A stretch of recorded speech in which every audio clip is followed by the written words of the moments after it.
Welcome to Sex, Psychic, Psychedelics. I'm Jane Garnett, a licensed psychotherapist, and I'm here to accelerate your personal growth. Because life is too short to not get turned on. Yes. Stephanie, welcome to Sex, Psychic, Psychedelics. I'm so happy to have you here. Me too. So Stephanie is a neuropharmacologist and an entrepreneur, and we're going to just have to start by figuring out what actually a neuropharmacologist is. Welcome. Thank you so much. I'm so excited that we're doing this. Yeah, me too. I know that I always talk about this, but we were just running into each other everywhere. And so I feel like this was bound to come together at some point. I know, and we've got a really good conversation started already, actually, before we get into what a neuropharmacologist actually is, which is we've got this thread going, I feel, between us, which is about, like, why are we doing this? Why are we doing all of these psychedelics, and where are we going with this kind of healing revolution? What does that even mean? And I think we're kind of on the same page about feeling like it doesn't make sense just to be going inside, traveling inwards anymore. We need to be traveling outwards. We need to be getting into the collective. We need to be remembering why we're taking mind-altering substances and what the whole fucking point is. So, yes. Yeah. Yes. No, I completely agree. And I think we talked about like the individualistic culture versus the collective culture, and that kind of weaves into these whole, interesting ideas about collective consciousness, but also just experiencing everything with yourself and within your community, I think is much more powerful than just being focused on yourself. No, Yeah, completely. absolutely. Can we just start off with some nuts and bolts chemistry? I feel like people are going to be interested in different parts of this conversation depending on who they are, and I think some people will benefit hearing about chemistry, and I know I want to focus on MDMA For sure. and other MDMA-like things. Yeah. So first of all, what's a neuropharmacologist, and how does that qualify you to talk about MDMA? Yes, totally. So neuropharmacology is the focus of, I guess, studies of the brain and drugs. So I study the brain and drugs. I'll go back a little bit to when I was studying. I did a research fellowship that focused on neurology, intensive care, and traumatic brain injuries. So I learned a lot about the brain during that time. And I had also completed a minor in neurolinguistics. So early on, I was very fascinated with the brain and how all of that worked. But interestingly enough, through different studies and through my time in the ICU with traumatic brain injury, I realized that these patients were being treated with mental health drugs, right? So it's a lot of symptom management. After the acute phase of a TBI, traumatic brain injury, you have all kinds of symptoms related to anxiety, depression, agitation, even sometimes delirium in the very early stages. And the drugs that are used are all mental health drugs. So we're talking the antidepressants, the sedatives, we're talking about pain medication, opiates, as well as antipsychotics even. And interestingly as well, back in 2016, I had a research question about the efficacy and the impact of these drugs long term. So even way back 2016, I was like, this doesn't seem like the right or best way to be treating these patients long term. So anyways, fast forward till now, I was really interested in seeing, what this like psychedelic movement was about when I started, hearing reverberations and chats a few years ago. I was working another job. I was in medical devices at Johnson & Johnson, very corporate, but very awesome. Still did really great work that is definitely helping me in my work today. But yeah, I wanted to go back to neuro. I wanted to go back to pharmacology. I didn't exactly know where I was going, but psychedelics were fascinating me, especially through my own experiences. So I just started to poke around and look for people that were like me and that were doing research. And that's where I started with a research role. And then it just kind of snowballed into a whole bunch of different things. Oh my God, there's so much to talk about. Yeah. I mean, let's just anchor it into, because personal experience, I mean, there's no substitute. Right.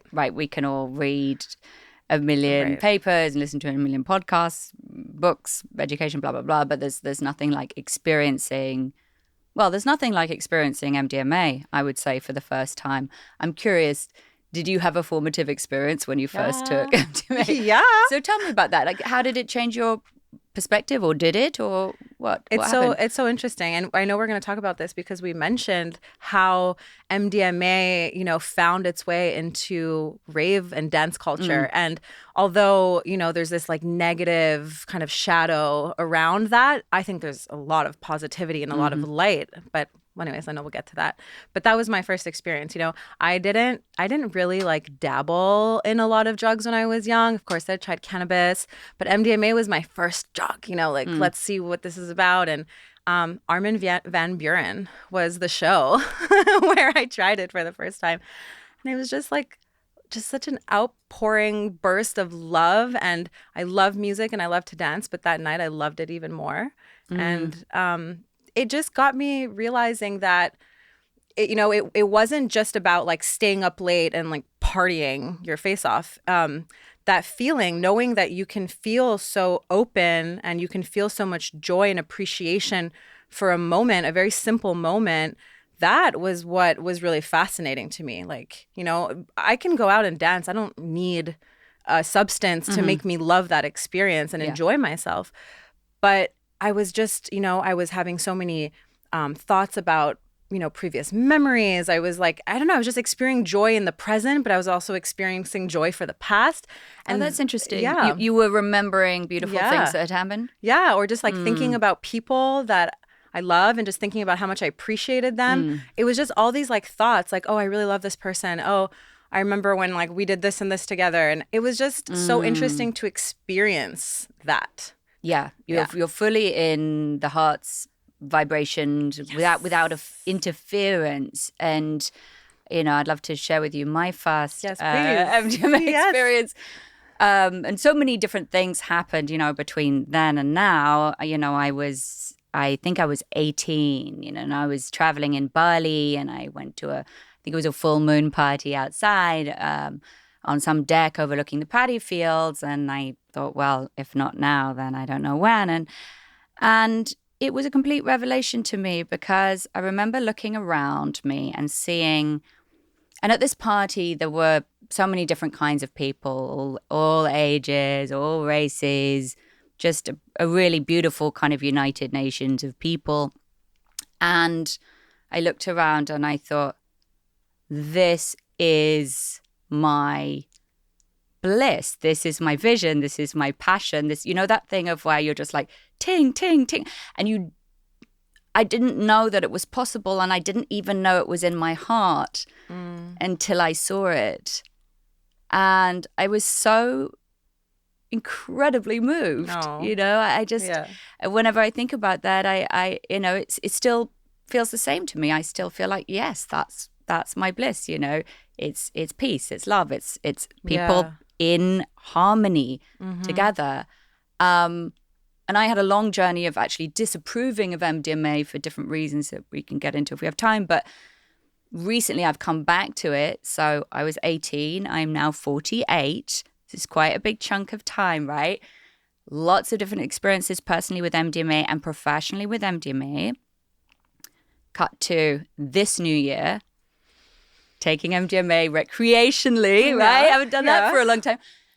And the same thing happening, but with a different awareness, right? Of having, developed these kind of different levels of therapeutic understanding, looking around and seeing people united, connected in love. And I'm like, if this isn't the medicine for now and the future, I don't know what is. I know.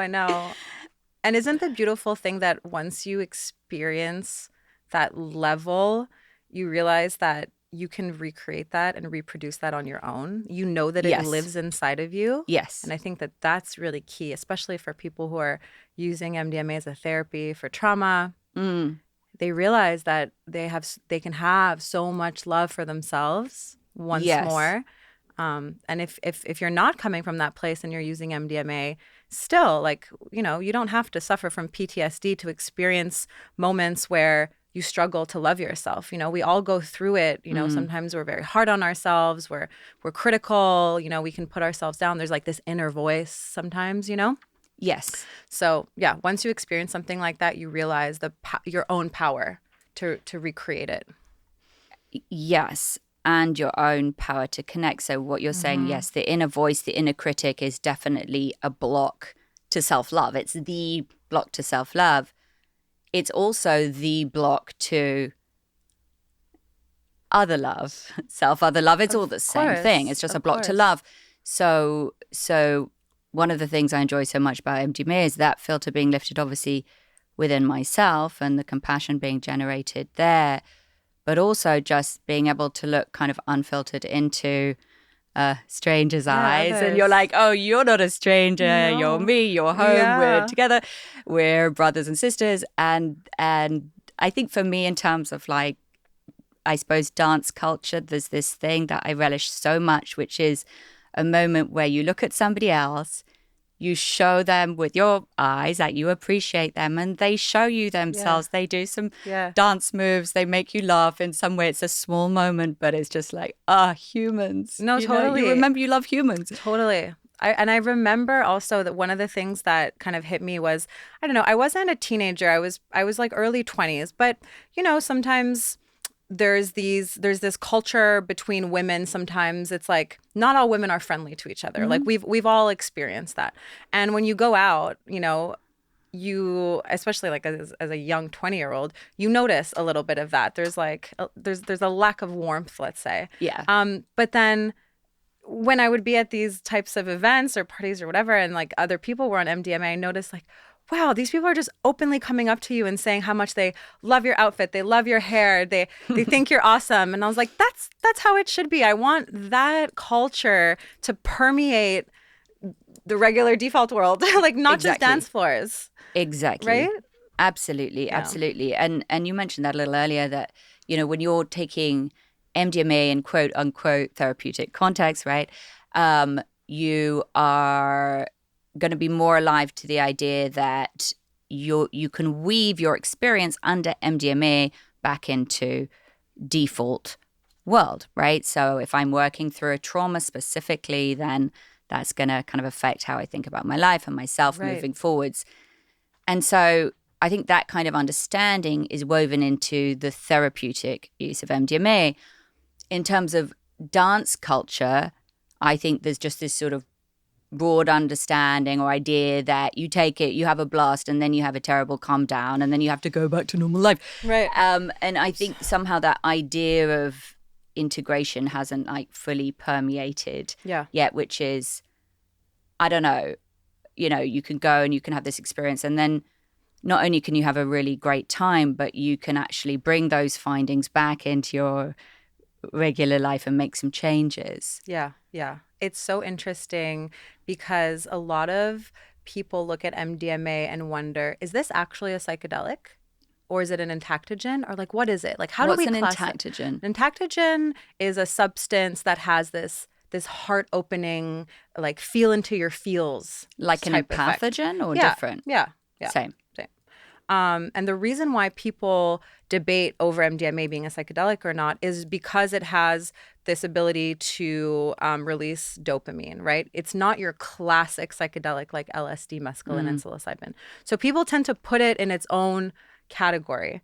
But if you're looking at MDMA from the lens of what it does for you on an emotional level, I think absolutely it falls into this group of psychedelics.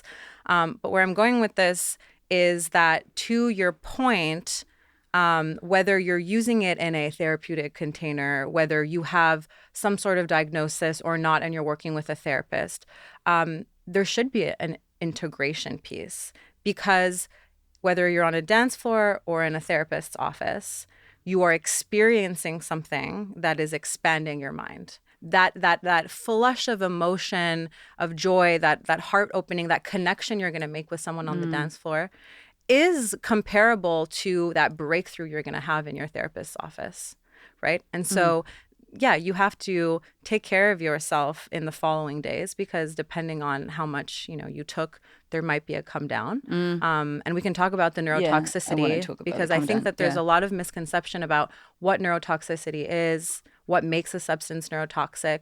And there's some really interesting studies out there that are showing that MDMA has a potential for no come down at all and rather an afterglow. It depends on how you are using it and how you are integrating your experience. And integrating your experience is not just by speaking to a facilitator, a friend, or journaling. It's also like your aftercare, right? How are you hydrating, nourishing, supplementing? How are you sleeping? All of that. It's a whole practice of life. Yes, and I want to hear Yeah. more about that because I do get bad MDMA come You've downs. told me that before. Yeah, I do. I mean, I've got a very like sort of delicate chemical system and I love playing with it, but also it doesn't always work out. You know?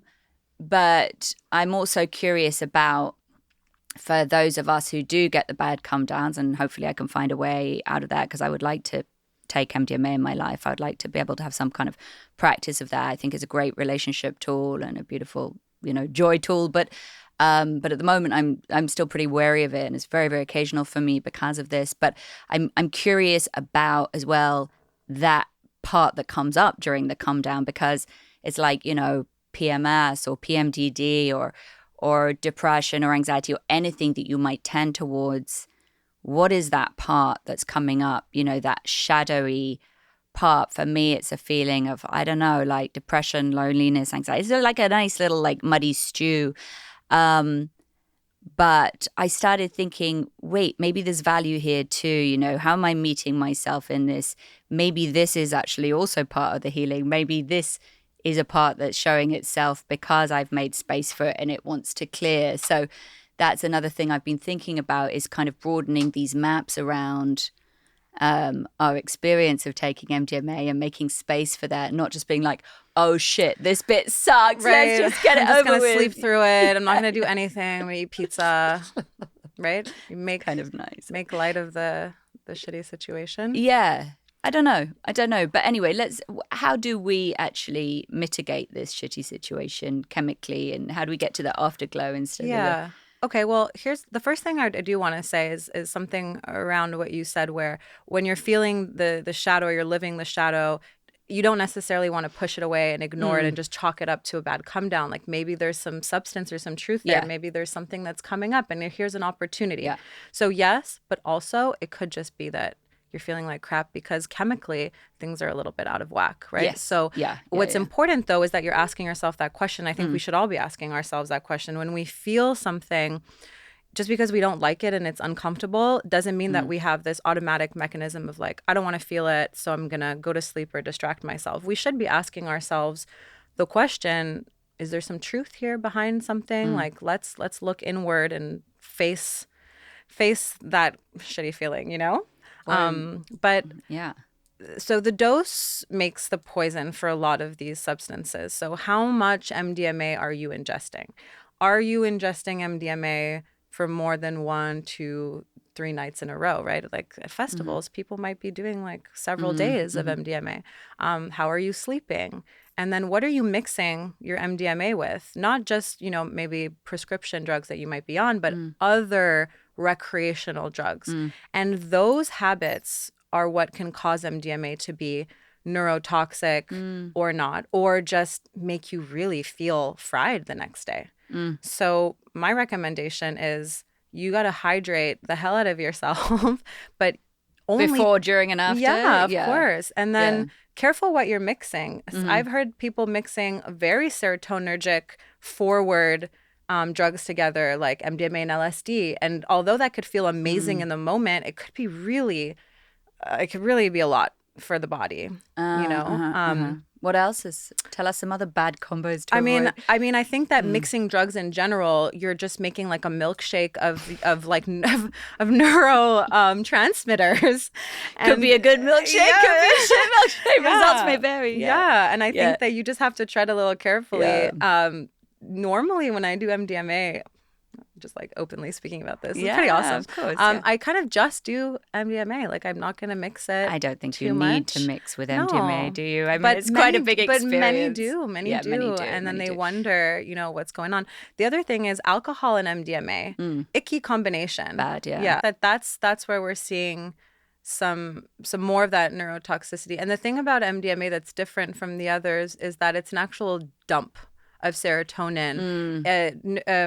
MDMA is causing like leakage of neurotransmitters through these reuptake pumps, right? So you're increasing the amount of the neurotransmitter in between these neurons, whereas like psilocybin, for example, is a receptor agonist. So it's binding like a lock and a key into a receptor, activating the receptor like serotonin would. So it's like confusing the receptor. Does that make sense? But not quite. Okay, let me break it down a different I think maybe way. I just spaced out there because it was like very, very technical language. Like, okay, let's. Okay, so a Yeah, receptor is like a lock, and what will go into the lock or the receptor is a key. So you have these serotonin receptors, and then you have serotonin that fits perfectly like a puzzle piece, like a key in a lock. And once that happens, there's a cascade of events, and you have an increase in serotonin. Psilocybin kind of mimics that key. It fits into the serotonin receptor lock. But MDMA, that's not the same mechanism. So because MDMA causes this increased amount of serotonin and dopamine to be circulating, that's why there's more potential and risk for neurotoxicity, for serotonin toxicity, or for even serotonin syndrome.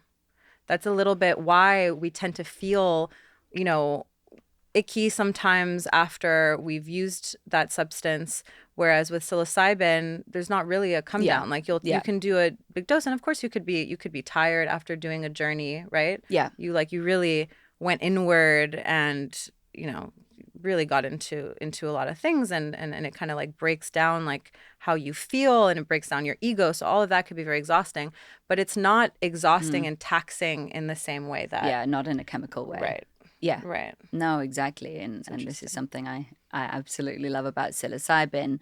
But I also feel, from the perspective of working with trauma, I think, both can be very helpful. But MDMA does have this unique, I just think of it as like a holding. It will hold you. Yeah. And psilocybin will, I feel like, it could hold you. It feels more like it's going to show you.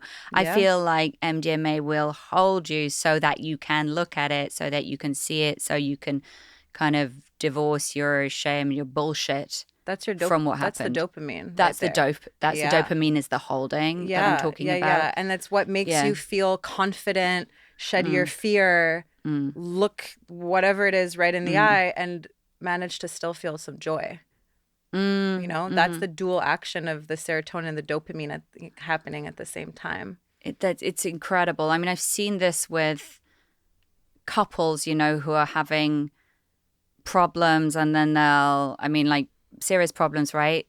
Taking MDMA and then being able to say, gosh, I guess I'm not in love anymore. I don't, these things that are so difficult to say. I know. This is a very sort of small example, but I think a good example. It surprised me when I took MDMA at the party I told you about, and I was with my boyfriend, and prior to that, we'd been having some debates about parenting, and I had these really strong opinions about how he should be with his kids and everything.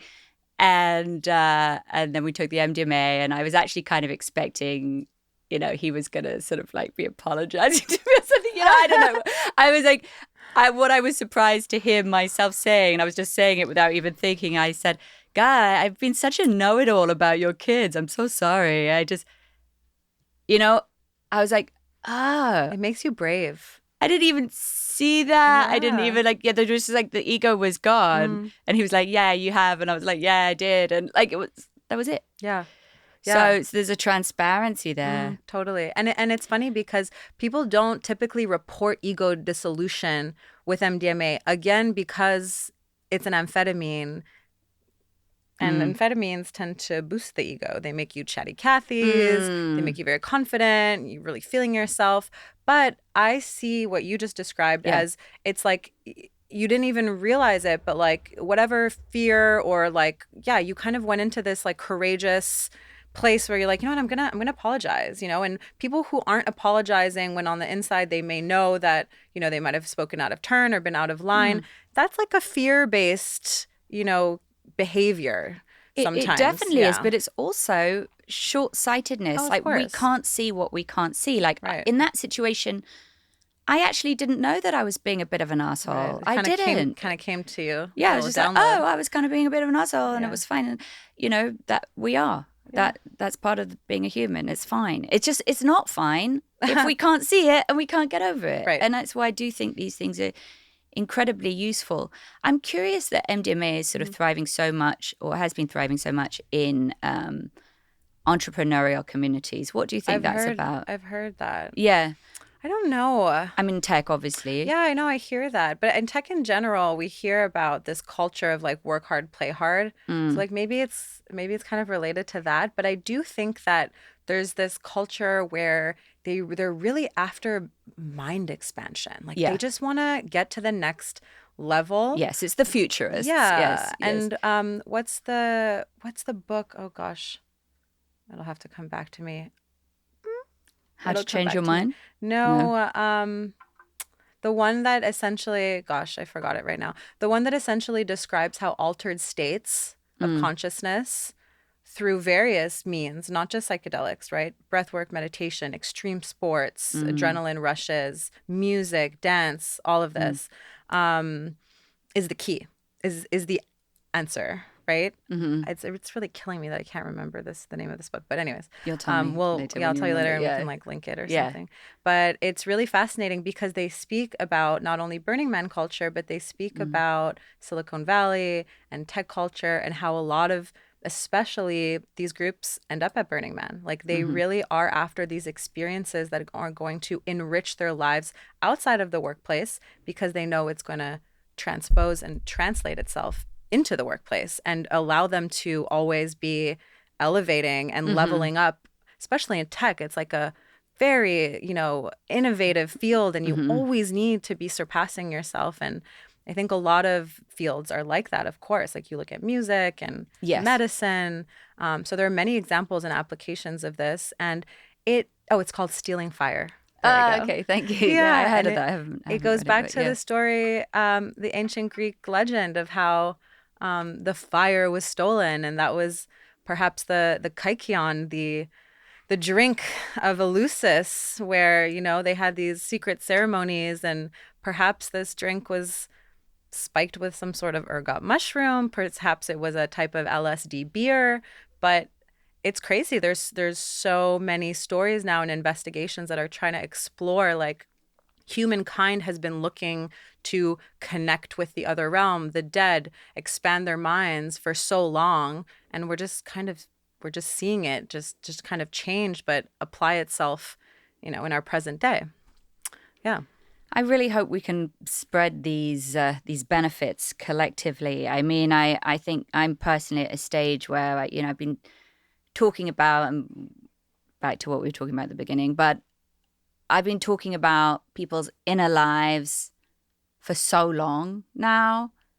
And I'm looking around and I'm like, oh, this is great. I'm meeting all these beautiful people. We're in these rarefied bubbles and, we're having all these wonderful findings and there's so much sort of progress in a way. But then you're also looking out at the wide world and there's just so much suffering. And Mm. it's very frustrating, honestly, to me. I just, in the sense of, I mean, obviously, it's not just frustrating, it's devastating, but it's also devastating to like have these tools and not know how to spread them and put them in the hands of people who need them even more than my high class clients. And I'm not saying I'm working with people who have really bad traumas as well, but I'm talking more about the collective. And um, wouldn't it be great if we could really get this shit out there at large? Yeah. And I know that this is, we've got so many wonderful people working on this, but also I know that about some more kind of legal substances that Yeah. kind of help us get at least part the way there. So tell me about that. Yeah. We're talking heart openers, but we're also just talking about practices where you can drop into yourself and then, deepen your relationships with others. Yeah. So I love Kana. Kana. Yeah. Yeah. South African plant, long, rich history. As I was mentioning earlier, soldiers would take it before battle to calm their Mm. anxiety. This is Kana, right? Kanna. Oh, Kanna, Yeah, Kana. yeah. Okay. Yeah. And it has a very similar mechanism to an antidepressant like an SSRI, Mm, but it's natural and it's a little bit more mild. mm, It's not neurotoxic. It's not addictive. It doesn't it it it it doesn't heighten your energy, but it will uplift you. And that's what's so interesting about it is that it's like grounding and uplifting at the same time. It's I really enjoy it. sounds like a good combo. Yeah, and people are using it, in a therapeutic way if they're struggling with a little bit of anxiety, or Mm, you can use it in a microdosing protocol, and it's totally legal, which is fantastic. But you could also use it in a recreational way. You could use it with a partner. mm, I can imagine, wanting to drop in and connect and creating a little practice or like a mm, small mm, ceremony. mm, Could be paired with cacao, could be mm, paired with cannabis. mm. And I just think that if people are having, difficulty or challenges dropping in, I feel like adding little practices like that, Yeah. it's very helpful.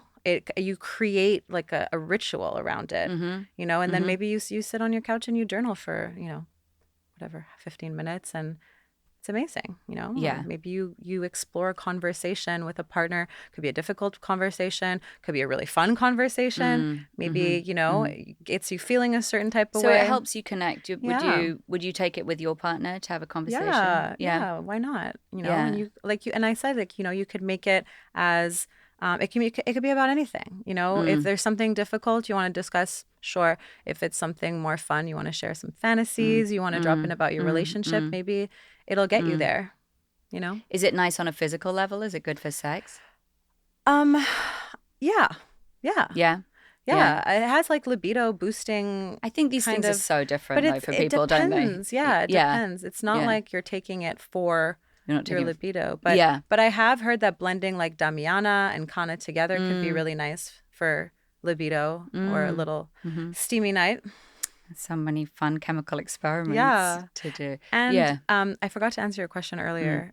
You were asking me about like what to take to like prep Oh yourself for yes, thank MDMA. you. Thank you. Yeah. But like things like zinc and antioxidants and magnesium, especially Mm, the night that you're going to sleep, the mm. magnesium could really help. Which kind of magnesium? Because I know there are so many different kinds.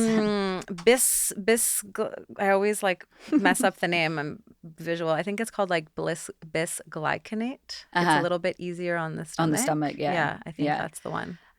Okay, so, tell me those things again. So So zinc, zinc. magnesium. Do not take 5-HTP before or the day after. Take it 2 days later. The half-life of MDMA is very long. I If thought you you were supposed to take it all the run up. No. No, you're Okay. giving yourself now like more of a precursor to the serotonin, Mm. and it's either gonna just not help you, or it could actually like extend your come down and kind of make it worse. Oh no. So not the day Yeah. after, the Yeah. day after that, Okay. because that's when And it's not before completely at gone. all. No, Okay, so there's no point in doing that. 5-HTP only after Day two, day 2. And because the next day you're still high. you're still high. Yeah. Hmm. If you're doing Yeah. big doses, and in therapy, they're not giving you, Mm. for PTSD and whatnot, they're not giving you such large doses. They're trying to, mitigate that. But still, day two. What do you think is a standard safe dose of MDMA? Because people are very divided on this. I know, I cannot, I don't think I can speak You're to not that. gonna No. recommend. No, I don't think I should recommend. But also, Okay. recreational Yeah. MDMA is, you got to be careful of Oh, what. So I don't even yeah. know. Like I don't even know. Well, I don't think you should take MDMA No. without testing it. I mean, No, and obviously no, there's now, safe right? practices Yeah. around drugs, and then Yeah. it doesn't really translate in the same way to this like medicinal version, of Yeah, no, I know it's very yeah. different depending on context. I heard, and this was an off the record conversation, and I know people have mixed feelings about kratom, but somebody told me kratom is good for come downs. Yeah, Do you know because about this? it's like a CNS relaxant depressant. I think it has some mild like sedative action. Yeah, I think it just kind of relaxes your body. Mm-hmm. Yeah, and it can relax your muscles as well. And Mm-hmm. there is some The like gripping. tensing Yeah. in the body as well. Some Mm. people who've experienced MDMA have reported like sore muscles, not just in the face, but Mm. even in their body. Mm. And so that's what the magnesium does. You know, it kind of just relaxes the Mm. muscles. It helps you sleep. Mm-hmm. Yeah. And antioxidants too, because that's protection for your cells, protection for your neurons. Magnesium is also neuroprotective.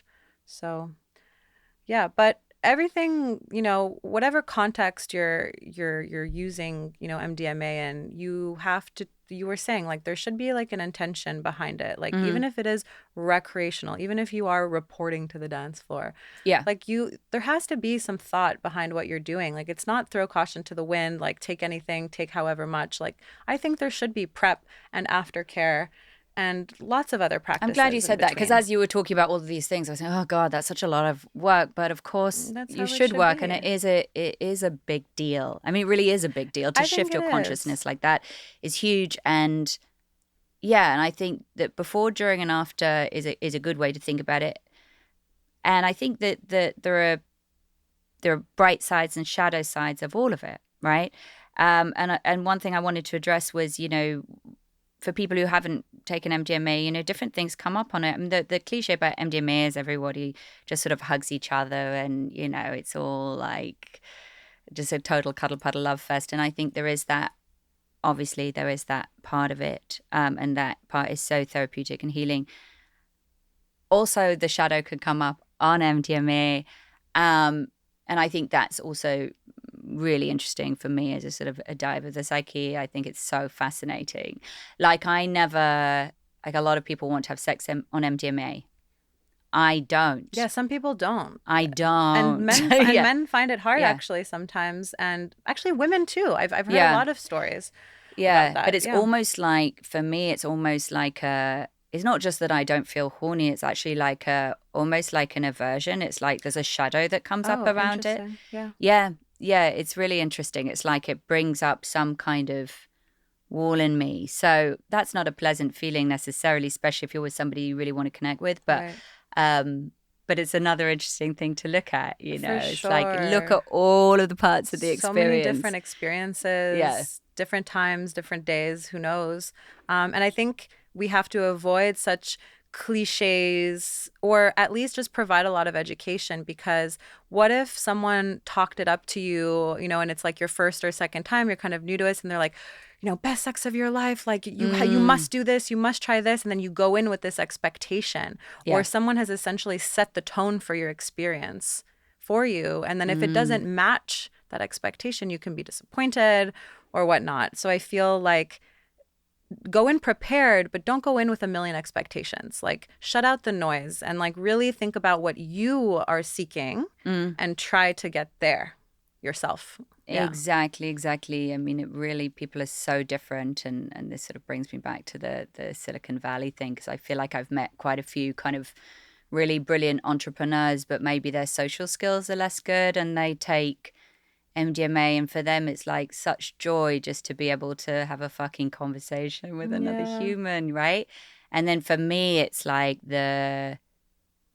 it's the collective that really turns me on, is that being able Yeah. to like look across a sea of people and see an energy shift that goes into the vibration of love. But then, you know, there are other shadows that come up for me, and so it's like everyone's going to have their different experiences on it. And I think, yeah, it brings us back to something we all know, but it is worth reinforcing, I think, you know, in terms of the first time that you do it, right? The safe environment and being with people that you love anyway, Mm-hmm. having those kind of anchors, I think, can be really important. Yeah. So, how do you feel about like in therapy with Mm. clients bringing in pieces of their community? Do you think that that's really powerful? What do you mean? So, you know, we think of therapy as like one on one, Mm, hmm. you know, client or patient with Mm. therapist. But I think that, and please tell me your thoughts, like, isn't there such great value in pulling in maybe a loved one or Mm. friends or, Mm. you know, other Mm. people that are on the life journey with them? Oh God, absolutely. You know, I'm so glad you brought that up. I mean, I think for me, it's you know, been the big limitation of being a therapist. It's felt like a very isolated model. that is the training. It's, it's this amount of time, and it's one-on-one, or it's a couple, or you have your unit of treatment, and you have to be very careful who you bring in or you don't bring in. Of course, if you're doing family therapy, that's a different thing. So there are subsets of this. Yeah, I mean, in terms of like the gratification around my work, for me, like, when, I used to not like it because I was trained in this isolated model of like, don't receive texts from your clients. You're not supposed to be like looking at pictures of their children. Oh, so stupid, It's like the boundaries. Yeah, like where are the boundaries, right? I know. And I think for me, taking psychedelics has helped me so much as a therapist, because to me, the boundaries are just like being a good human being. Like, that's the boundary. He's always so sort of mystified.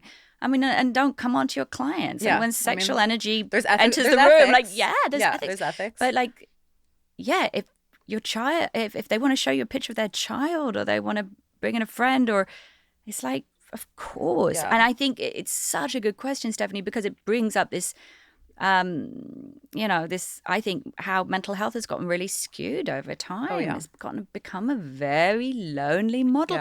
Mental health is about connection. It's about being connected and being in relationships. That's what feeds people. That's what makes people happy. That's what, 9/11 people, the last text, it's all about love. It's all about connection. That's the only thing that really matters in terms of mental health. And so I don't fully believe in the therapy model anymore, unless it does include these kinds of points of connection. And I'm always, now really just seeking ways to expand it and help people understand mental health is connection. That's it. Yeah. The psychedelic movement, renaissance, whatever you want to call it, is not just pointing out that there are other drug therapies available to whatever has been practiced for X number of years. It's reprioritizing mental health just across the board, Period, right? yeah. Second, I think it's reprioritizing the relationship that you have, not just with a healthcare provider, a therapist, but like with yourself and with the people around you. After COVID, people really realized the power of community, and some isolation will really do that for you. But it's also showing us that the work should not be done alone. And that goes back to what we were talking about, this like individualism versus collectivism. And it's not even just in the context of like your therapy. It's just your life, like, of course, it's important to spend time alone and reflect and kind of recharge your batteries, but we need one another. We really do. And we need real feedback from the people. It's great to talk to a therapist, and it's beautiful to have that support. Yeah. But it's very different level of feedback you get when you say to your sister, how am I as a sister? What can I do to improve as a sister? What can I do to improve as a lover? What can I do to, real world feedback from the people who are having to deal with you? And don't be afraid to hear it and ask for it. Totally. I know. I mean, I think about that with my children. I've got a check-in coming up. Like, give me some feedback. What can I do better? I wish we did more of that when I was a kid. It wasn't in the culture. No, it wasn't in the culture. And I look back and I was like, there was no room for me to be like, hey, Mom, I wish that culture at that time would have thought it was ridiculous. They're like, oh yeah, you want all hell to break loose. You have the children in charge. And there is that side to it as well. I don't think that they should be in charge, but these are all relationships. Exactly. And these are people who see you and people who have to as well. I mean, just to be really honest, to suffer you, because there is a side of just humans being around each other that's difficult. We kind of have to suffer each other. It's not just you're just like, you're put into this house with like your parents and your siblings, and it's like you might be completely different people. Like, it's like, figure it out, get along, It's like I know, what a learning, what a potential learning curve, right? Yeah. With this clinic that I'm working on in LA, we've been thinking about that. Like, we've been thinking about how to. This is a psychedelic clinic, or it'll offer ketamine therapy and also integrative medicines. So Beautiful. Kind of. A more holistic approach. It's not just going to be ketamine, because I personally believe that you need more than just a drug. Even if it is a psychedelic drug, you need much more than just that substance and the therapy, but it's things that we're thinking of is, what other things can we integrate into protocols to help patients and clients? What can they take home with them? Is it a diet? Is it an exercise routine? Is it supplementation? Is it a meditation or a journaling practice? Anchors in their real life. But we want to also kind of transcend this therapy model where absolutely, you want to meet and develop a relationship one-on-one with your therapist, but let's find ways to make it collective. Like let's have group therapy sessions and encourage them to bring in family members or friends, and just kind of change the model a little. And there is no one size fits all. And that's another thing that psychedelics is showing us, because it's not, obviously we've all heard it, it's not a panacea. Not all drugs are for everyone. And that goes for psychedelics as well, and the psychedelic therapy as well. So you got to find what fits. And we can't just hand you a protocol and just be like, this is the way we do things for your diagnosis or for your challenge, right? We got to look at the whole picture. Like, Absolutely. who are you? Well, it's promoting a culture of growth rather than a culture of fixing brokenness, and that's the thing that I feel has gone so wrong in the kind of, Freudian therapy model. And I think there's so much to it. And there's so much, I'm an EMDR practitioner, and that kind of actually reinforces that Freud was right all along. And I study attachment, and, I do believe that those early years of life are so, so important, and those early relationships are so important. But overall, therapy in the West has been about something went wrong and we need to figure out what it was and heal that. And that can take a lot of energy, particularly without the power tools of psychedelics, EMDR, IFS, stuff that's developed recently. So that's just a very particular way of looking at things. It's very, very focused on the past. It's like, it's not the past in order to be available to the future. It's the past, but the past doesn't really exist. So, right, it exists the way you want it to. Like, are you pulling it in? Story, you pulling it into your future? It exists as a story. It exists as a vibration in your body. It exists as, right, certain kinds of ideas. And I believe in having reverence for the past. Yes. But again, like reverence for the past. Not like, oh, this is this place where these things went wrong and the furniture got broken. It's like, what are we doing all of this for? Like, what's actually happening here? Are we saying, oh, poor you went wrong, and don't worry, it was for this reason and this reason and this reason. And it's like, not poor you, like, wow, you amazing human being, you on this complex planet full of pros and cons, and available stories, available energies. And so to me, therapy now is about more like finding the juice, finding the essence in the individual, right? And liberating that from whatever shit got stuck to it, from whatever happened. We don't even have to necessarily name it, right? Some shit got stuck to that essence. Liberate the essence, and then where do we want to go? How do we want to use this beautiful essence that is you? Right. Because everyone has it. Right. And you can do that on your own, right? And then we're seeing psychedelics used as a tool to do that, because you're describing a pattern or like a dysfunctional pattern, something that's really cemented itself, and you just need to break it apart into little pieces and then open up that, what we're calling this like critical window where you can relearn. And I think that's what it is. It's relearning or learning, period. It's it's unlearning. Yeah. Unlearning first. Relearning. Yeah. And we all have something to unlearn at some point, I think. I think we have almost like nothing but unlearning. I mean, that's how it feels to me, to be honest. Yeah. I'm curious. I'm curious to see where it's all going to go. It's a big, massive question mark. I think there's so many people that have such great intentions. And sometimes I just get like this thought, like, it could all stop, like we're on this train and it's full steam ahead, but then it could all just go away. Like everything is so very fragile. This particular revolution we're talking Yeah, about. absolutely. It got taken away once upon a time, and I feel like I have this feeling that, like, not that it will happen again, but it could just, the potential for things to go in the wrong direction is just very real All the time. for everything. For everything.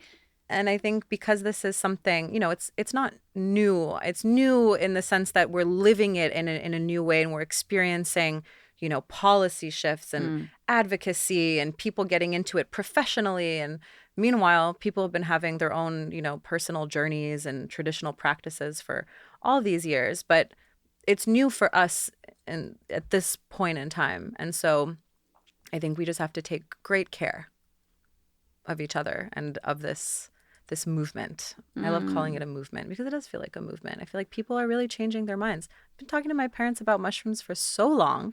They kind of looked at me like kind of strangely at the beginning. I'm like, I'm telling you, you're going to see, you're going to see. And they even said, like, oh, well, my parents are in Canada. I'm from Canada originally. And they were like, well, Canada's far more conservative than California or the West Coast.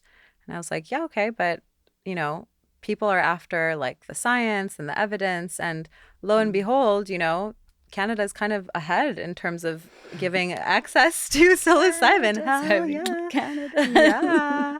Australia too. Yay, the Commonwealth. But no, it is very interesting. And in Canada, you can access psilocybin therapy outside of the clinical trial model with a special access program.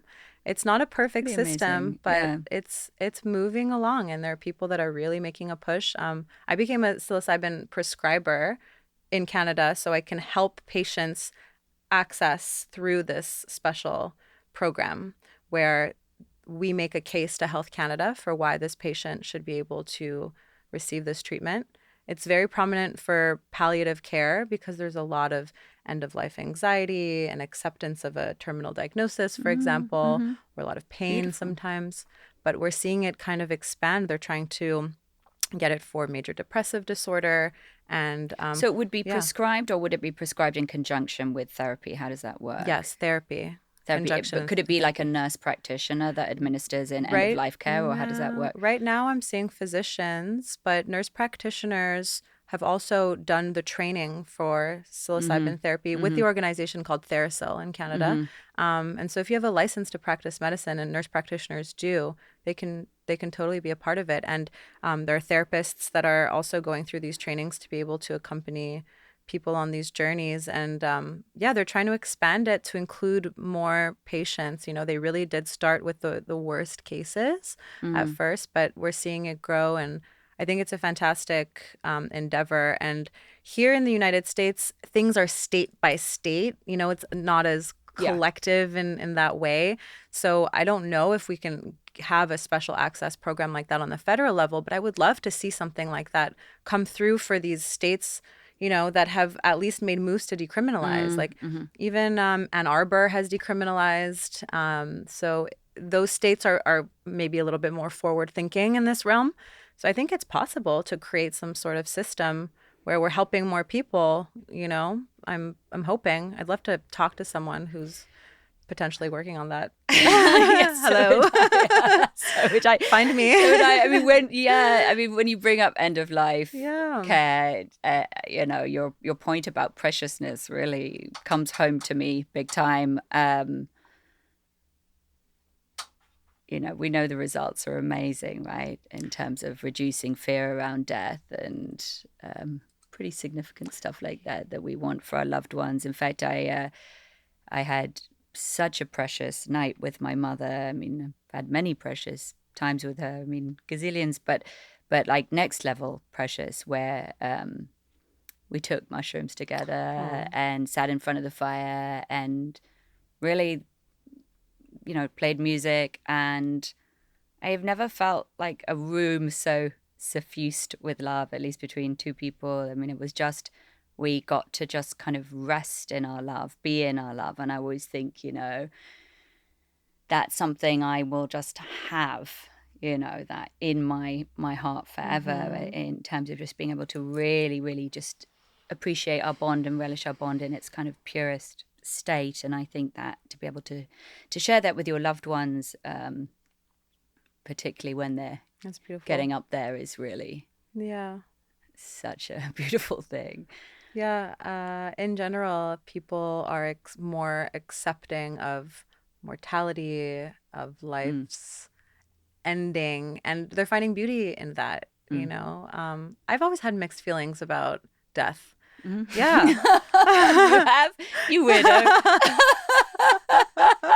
I don't know. I've always had this like I don't know, like I feel some people are just very accepting of the fact that they're gonna die. Yeah. And it's not that I'm unaccepting.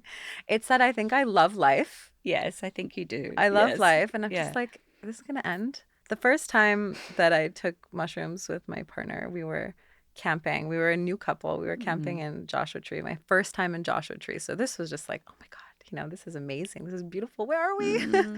But I remember having this thought of what happens to our love when we die? Does it just stop? Does true love transcend death? And I got so emotional, and I was just like, oh my gosh, like we're this new couple. Like, you must think I'm so crazy right now. But, you know, did you ask him that question? Yeah, we were. What was his answer? He said it does. He says it'll never And end. that's why you It will stayed with never him. die. Yeah, you're like, right answer. Yeah, right answer. But it was a very interesting conversation. And to the point of what we say about mushrooms, this is not a thought that occurred to me previously. Like the mushrooms were just like, here, think about this. But also it was like making me realize that I was really deeply and purely, truly in love with this person. We are still together. But in that moment, I was like, wow, I really do love this person because I'm having these thoughts about what happens to our love after we die, and I don't want it to end. And that's how I feel about a lot of things. I'm just like, wow, this life is so amazing. And I feel like I'm doing really, you know, like beautiful things, and I know all these amazing people, and we're having these experiences, and why does it have to end? But if it didn't end, would we appreciate, or would I be appreciating it all the way I am? That's what I was thinking. Right? I think that what, you know, you said you've got such a beautiful kind of life force, and I can see, you know, life is it's a good ride for you. It's good to be you. I'm pleased, you know, and I think that I feel you completely. But the fact of death brings in that tenderness. It brings in the tenderness, the humanness, the exquisite uncertainty around that question of does true love, does it last beyond it has death? To. I mean, of course, I don't know what happens to us after we die. Here's the thing. It's a beautiful question. Yeah, that question itself rises. It's like a beautiful piece of music that rises. And of course, we don't know. And I think for me, where I'm at in my psychedelic path actually is finally getting to, after a lot of like working things out, figuring things out, I'm finally getting to like the beauty of the mystery. Like, it's just stunning. I do think this is a stunning question also. It's a stunning question. I know I got chills when you asked it, so just keep going. Keep asking questions. But in the same way, you know, that I guess like the finality of life makes you, you know, appreciate. I think that when moments are good and you're kind of basking in the glory of life, if you look back to moments that were more difficult, because we've all struggled, we've all been down in the dumps, we've all had those moments where you're just like, why the heck is this happening to me? Like, what did I do? What is this karma? Like, and in those moments, you feel like you're never going to get out of it, but you realize that you hold so much power to dig yourself out and then be back in that place where you're just like, okay, life is beautiful, right? And they shape you. And I know it's so cliche to say, you know, like, what is that saying? Like, diamonds are formed under pressure or something so cheesy. But I think about that sometimes, and I think about how life challenges us. And, you know, of course it's nice to avoid like terrible struggle, and like nobody wants to struggle in those ways. But in the same way, I feel like when we do struggle, making it out to the other side is where you feel, you know, so appreciative. And I know that for myself, you know, like Ever since I moved to California, and maybe it's just because I was like an older person, more mature person, I've expressed and experienced so much more appreciation and gratitude for everything. Maybe I was just, as a teenager, like early 20-year-old, like you're not very appreciative. You're just like, whatever, like life is great and whatever. I'm in school. I hate school. Like it's just things are not complex enough. But then I feel like as you move into adulthood and you realize like your responsibility in this life to yourself and then to others, yeah, maybe with that maturity and that with evolution and with that evolution, I got to a place where I just feel a lot more grateful and just I feel that I have thoughts of gratitude daily. Yeah. Yeah. Yeah, I agree. I think it's probably a combination of California and psychedelics. Wait, this is my pre kind of. But Okay, yeah. right. And I mean, think more now, it does, actually, now it that I does think about play it. into it, and then of course being around other people who also, share those Yeah. sentiments and don't roll their eyes when you say I'm grateful. Like the culture that I come from, it's like embarrassing to talk like that. But this is why I came here because I'm a total fruit and I'm all about the heart opening. So yes, I lost what I was going to say. You were saying, I was talking about being a struggle, right? And it not being in vain, essentially. yes, exactly. Yeah. And I think the what the psychedelic kind of process, if kind of worked through responsibly can increase is our robustness and resilience in terms of, like you said, digging ourselves out of holes that you can just get a bit quicker with that process of like, oh, I'm stuck. I've been here But I've before. been here before, and because psychedelics gave me all these different perspectives, I now remember I can be more creative with this situation than I might have been otherwise, maybe take it a little bit less personally. Yeah, I think so. And that kind of goes with, I think, altered states altogether. I mentioned before, you can reach these altered states of consciousness that ultimately expand and elevate your mind without psychedelics. Many people practice all sorts of things. And I think that that's actually a key. It's almost like the altered state it goes hand in hand with pushing yourself past your comfort zone, challenging yourself, and then growing in a certain way that, to your point, when you get to that place again, you're like, no, I've been here before. I know what to do. I've learned, right? Because many people make mistakes and then make them over again and then make them over again. Oh, yeah. And then, Even people who take and psychedelics. even people who take psychedelics, we're not perfect. But yeah, Yeah. absolutely. Yeah. Yeah. Yeah. No, I love that. That's well said. Okay, well, I want to wrap up because I know that our time is out, but I really want to hear about two things. Okay. One is where we can find you, and the other is your hope for the future Oh, of what a big psychedelics. question. Okay. Which one should I say Go with your first? hope for the future, and then Hope for tell the us where to future. find you. Yeah, yeah. My hope for the future, and maybe you might find this very general, but for us to consciously take better care of each other, Hmm. and that could be something like really small, like knowing your neighbor. Hmm. Yeah. And be kind, more kindness. I love that answer. Yeah. I think, um,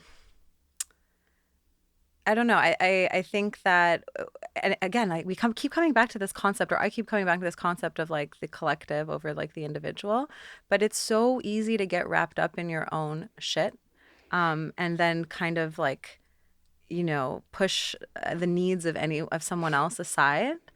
And I think that it starts with a conscious effort to not do that, and then it becomes instinctive and just part of your character. If you're not like that naturally, or if you're going through a phase, and if you're going through a phase where things are difficult and it's really hard to help your neighbor or like lend a hand, because that can happen. Like you're like, I'm too busy digging myself out of my own crap. Um, just that practice of just trying to do that and being like, I know I'm going through it, but I'm just going to help this person out.